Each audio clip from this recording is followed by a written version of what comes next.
Assalamualaikum warahmatullahi wabarakatuh. Bertemu lagi dengan saya di channel Santri Unik Official. Di video kali ini kita akan membahas tentang kesempurnaan iman seseorang. Jadi bagi teman-teman yang barusan bergabung, barusan mampir di channel saya, silahkan di subscribe, di like, di komen, dan di share kepada teman-teman supaya channel ini terus berkembang dan supaya kita lebih banyak menebar tentang kebaikan kepada teman-teman sekalian. Baik, langsung saja. Di sini sudah saya siapkan beberapa referensi yang akan membantu kita dan juga yang akan kita jadikan rujukan dalam pembahasan kali ini. Sebelum kita membahas tentang kesempurnaan iman, ya, perlu kita ketahui iman itu apa sih? Nah, gitu. Jadi iman itu ada yang menakrifi secara bahasa dan juga ada takrif atau ada pengertian secara syarak. Iman secara bahasa sendiri adalah suatu pembenaran atau atasdik. Sehingga sesuatu apapun yang datang kemudian kita benarkan, maka itu kita dianggap iman. Tapi imannya adalah iman yang secara bahasa. Dan itu tidak kita kendaki pada pembahasan kali ini. Karena menurut keterangan yang saya temukan di dalam kitab Syarhun Nawawi Al Muslim, beliau mengutip dari Al-Imam Abu Abdullah Muhammad bin Ismail Al-Asbihani. Beliau mengatakan begini, Al-iman fil lughat huwa at-tasdiq, fa in uniya bihi dzalika fala yazidu wa la yanqusu. Iman secara bahasa adalah pembenaran. Apabila yang dikehendaki demikian, maka iman itu tidak akan bisa bertambah dan tidak akan berkurang. Kenapa? Li'anna tasdiq laisa syai'an yatajazza.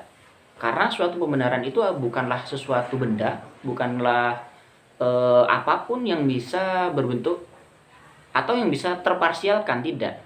Jadi iman atau percaya ya sudah, iman begitu saja. Kemudian ibarat lanjutannya adalah hatta yutasawwaru kamaluhu marotan wa naqsuhu ukhra. Sehingga tidak bisa kita gambarkan apakah nanti iman itu bisa sempurna di suatu waktu atau bisa berkurang di suatu waktu yang lain. Karena ya seperti tadi, laisa syai'an yatajazza. Wal iman fil lisani syar'i, sedangkan iman menurut syariat adalah huwa at-tasdiq bil qalbi wal amal bil arkan. Jadi iman di dalam syariat adalah pembenaran dengan hati dan kemudian diaplikasikan oleh anggota tubuh melalui ibadah-ibadah seperti itu. Nah, kemudian ada keterangan lanjutan mengenai iman dengan hati ini secara syariat. Jadi di kitab Al-Mujazul Jadid min Tuhfatil Murid ala Jauhari Tauhid. Nah, kitab ini adalah skema atau bagan yang diambilkan dari intisari kitab Tuhfatul Murid milik Syekh Ibrahim Al-Baijuri dari Nadhoman Jauharut Tauhid. Nah, ini saya buka langsung.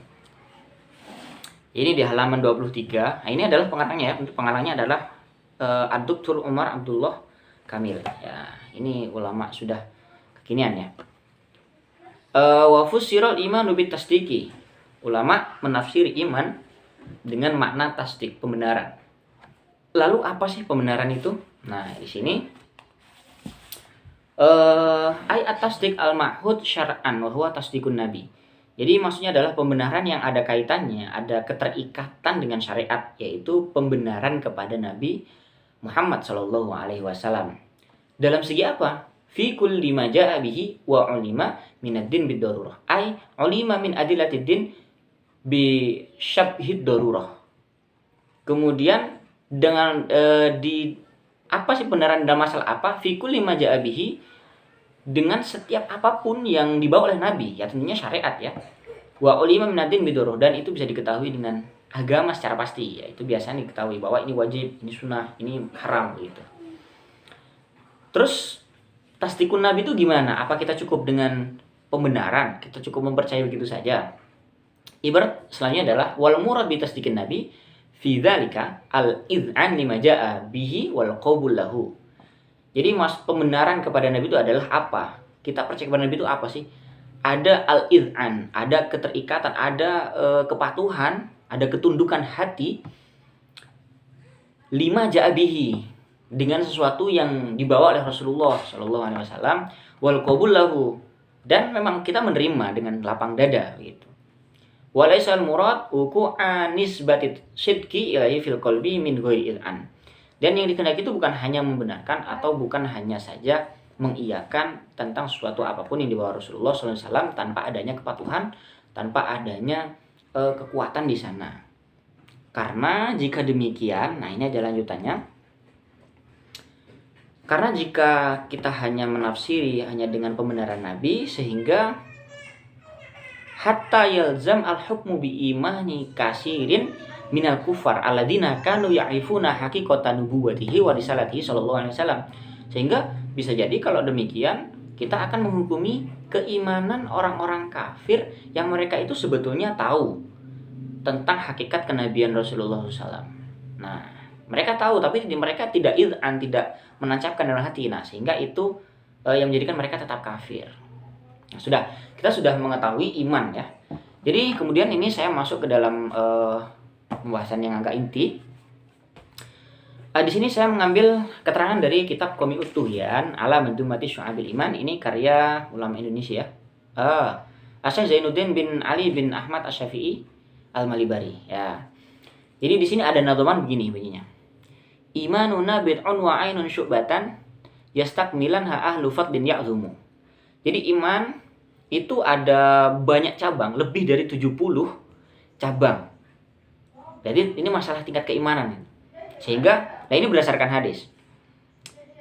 Kemudian di sana ada syaratnya yakni anal khisal al-mutafarri'ah anil iman sab'un wa sab'una. Jadi apa ya? Sikap atau sifat keadaan iman yang seseorang itu bisa jadi bercabang-cabang sampai 70.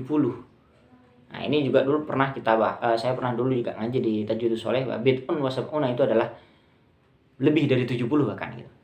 Kama qala sallallahu alaihi wasallam, ini adalah berdasarkan hadis al-imanu bid'un wa sab'una syu'batan. Jadi iman itu hampir 70 lebih cabangnya. Fa afdaluha qaulu la ilaha illallah. Paling utamanya adalah ucapan qaulu la ilaha illallah, wa adnaha imatatul adza anit thariq. Yang paling rendah dari 70 cabang tadi adalah apa? Dia menyingkirkan sesuatu yang bisa menyakiti di jalanan. Terus juga bahkan di sini wal haya'u syu'batun minal iman. Malu juga termasuk dari cabang keimanan. Artinya ketika kita, maksudnya bukan malu apa ya, tapi malu ketika kita berbuat maksiat kepada Allah itu termasuk syu'bah minal iman, itu termasuk cabang dari keimanan. Nah, dari sini kawan, kita perlu memerhatikan nih. Ada suatu kalimat atau lafaz yang perlu kita hindari sehingga iman kita itu bisa sempurna. Ini ada. Ini saya ambil dari kitab Kasyifatus Syajah Syarah Safinatun Najah. Di sini ada di halaman 9, faidatun man taraka arba'a kalimatin kamula imanu. Barang siapa yang meninggalkan 4 kalimat ini, maka imannya akan sempurna. Apa? Aina, di mana? Maksudnya apa?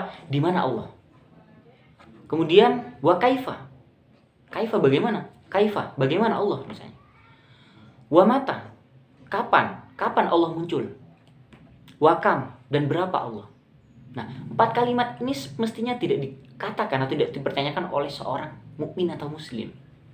Kenapa? Karena 4 kalimat ini mengindikasikan logika. Kenapa? Apa? Di mana? Itu menunjukkan bahwa kita tidak id'an, tidak taslim. Padahal salah satu kesempurnaan iman kita meletakkan akal di bawah kepercayaan. Kenapa demikian? Itu namanya iman. Jadi bukan berarti syariat atau Islam itu tidak ada yang makul, tidak ada yang logis, tidak. Tapi dalam beberapa kasus kita harus menggunakan konsep ta'abbudi. Jadi kita menggunakan konsep bahwa kita betul-betul taslim dan menerima apa adanya. Loh, kenapa demikian? Karena logika, karena akal itu kita memiliki kelemahan ketika memang agama itu bisa diakal semua. Satu, akal itu tidak terukur.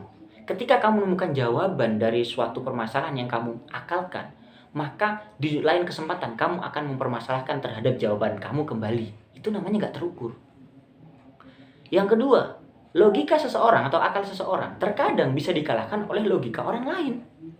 Nah, disinilah ketika kita menggunakan logika, sehingga ini bahaya ketika agama itu diakalkan terus. Nah, jadi kita cukup hindari kalimat tadi, aina, kemudian wa kaifa wa mata wa kam. Maksudnya aina